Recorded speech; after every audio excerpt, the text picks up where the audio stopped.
Let's get into what the hell do you have to do to get a basement apartment, a legal basement apartment.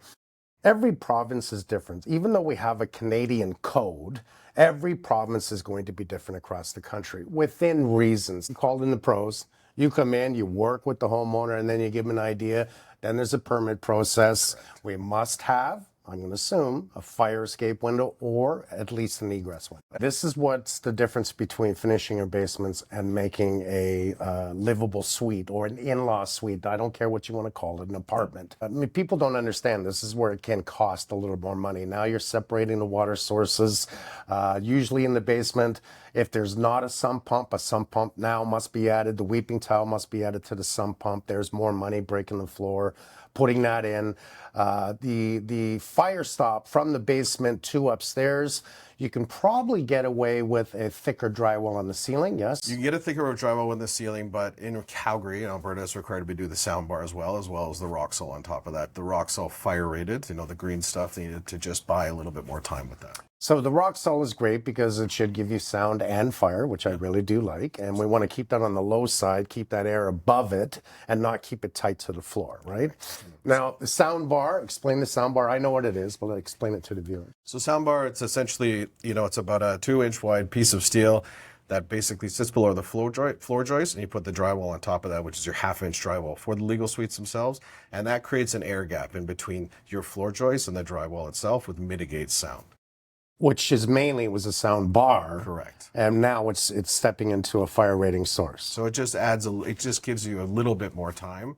Once it hits that drywall, goes through the drywall, has to go through that into the Rockwool. It gives you all those seconds you need to get out of the house. Which I like. And then you got a fire stop with all the ductwork. You're going to have to wrap all that, create that fire stop. And that's one thing for your viewers to know is that can be the most difficult thing. And then that's thing maybe when you're even buying a house, you're looking to put a suite in the basement, it's important to see where the furnaces are, because if they're in the middle of the basement or they're in close to the wall, or it's very tight where it sits right now, it can be very difficult to smoke seal that room. And that's the number one reason that people do fail their permits, is because that's a very difficult room to smoke seal after the fact. It's expensive to buy a house now, but that's a great point, is to always think of the future of what you're buying. When you're looking at a house, does it have the possibility for a basement apartment? Does it have a door from the outside to the inside? Things people don't think of. Point. So when you're developing a legal secondary suite, that you put a side door entrance in. You need to think about design of how people are moving in and out. They're renters. Maybe they don't care about the home quite as much as you do.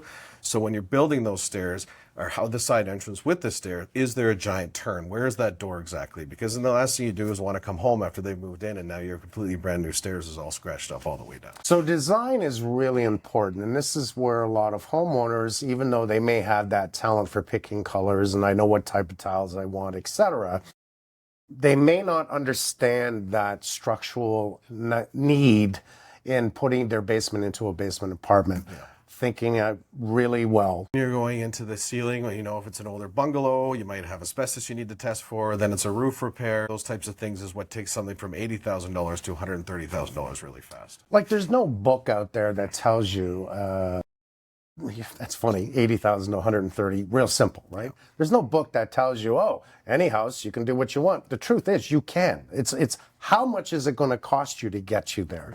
An older home, anything that's 1985 or younger, you have to check for asbestos. The rule of thumb was 1980. They outruled asbestos in the plaster, asbestos tile, asbestos acoustant breaker boards from the furnace or boots around all registers that they put in.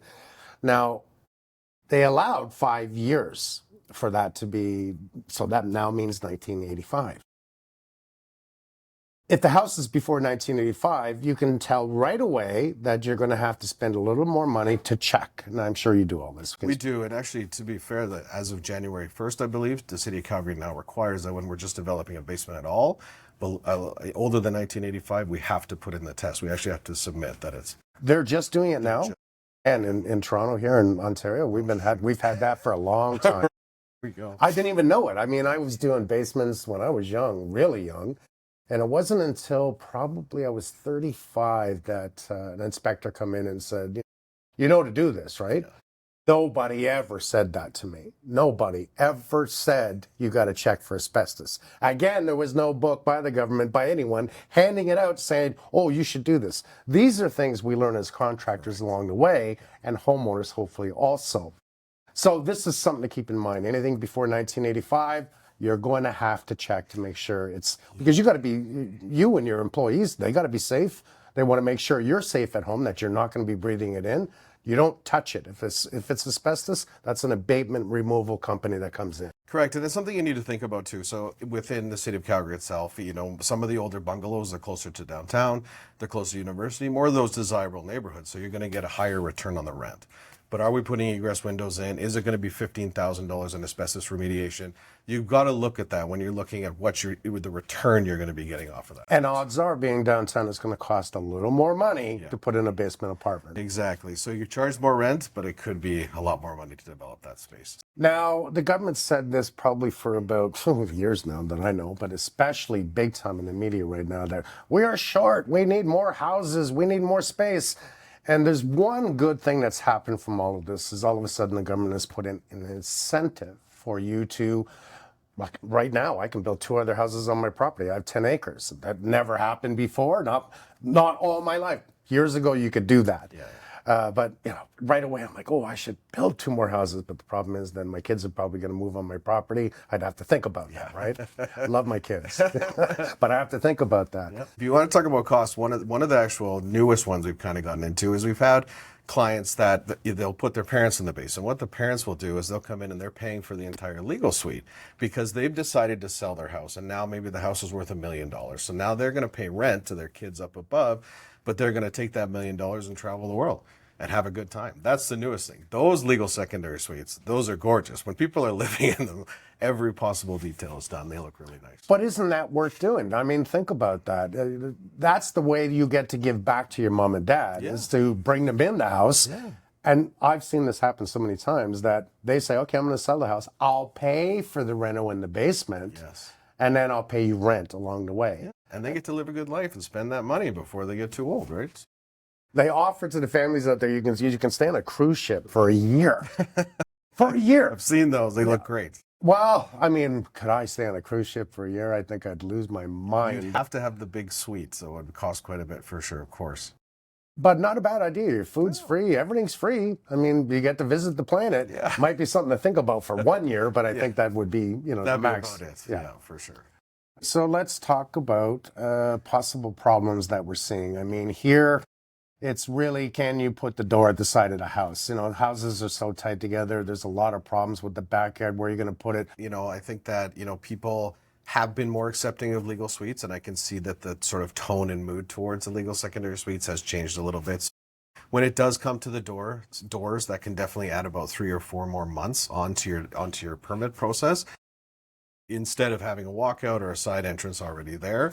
So we've had clients that will now say no to us ripping down any fences, anything like that with the neighbors, so we can't dig down on the sides. There was a lawsuit that a bunch of people from, you know, some of the single family home neighborhoods that were rezoned with the blanket, they took the city to court. They did lose that. They just set the appeal as of yesterday. So there's been a lot of pushback with the rezoning, and if you know, I have personal feelings on that, but at the same time, you know, I see both sides of the story. We need affordable housing, but I don't think we need to do it in every single area. Well, that is the problem to do with any single renovation or construction on your home, is that it tends to affect the neighbors.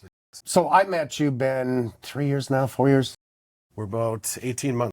18 months? 18 wow, months. man. Seems like we've known each other for It does, it does. So with you being just basement builders, which I really respect, I really do, you know, because I mean, most generals, people don't know who to hire, how talented they are. Can they do, you know, my second story addition? Can they do my basement? But if you just focus on the basements, you've covered everything from A to B, A to Z.